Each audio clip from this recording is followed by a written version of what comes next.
রান্না করছো? দাঁড়াও দেখাচ্ছি আজকে কি মেনু আছে। এই যে মাছটা আমি উল্টে দিলাম, তো মাছ ভাজা চলছে এখন, সবে রান্না হচ্ছে না, এখন বাজে 11 গাছে রেডি হয়েছে রান্না বাজাতে। চলো দেখা কি কি রান্না হবে। এদিকে আছে আমাদের গাছের ডাটা, লাউ ডাটা বল, হ্যাঁ লাউ ডাটা দিয়ে। আর এদিকে রেখেছি ঝিঙে, এই যে ঝিঙে আছে, ঝিঙে আলু মাছের ঝোল হবে। আর এদিকে উচ্ছে আলু, আর কি আছে, মাছের ডিম আছে, দেখো কতটা, উচ্ছে আলু মাছের ডিম দিয়ে হবে চচ্চড়ি। আর মাছের ডিম যেহেতু অনেকটাই আছে, অতটা চচ্চড়িতে দেবো না, পেঁয়াজ কাটা চলছে, একটু গোড়াও ভাজবো।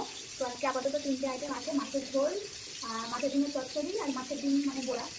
তো দেখা যাক রান্নাটা কখন শেষ হয়, ফলে বসালাম রান্না। কি আর বলবো, সকাল থেকে যা বৃষ্টি হচ্ছে, বৃষ্টিতে ভিজে ভিজে বাজার করে আনা হলো। বাড়িতে গেছিলো অনেকে, মানে প্রচুর বাব্বা। তো বাজার আনা হয়েছে, এখন রান্না হবে, হচ্ছে, সবে স্টার্ট হয়েছে। তো চলো আবার কি হয় দেখা যায়।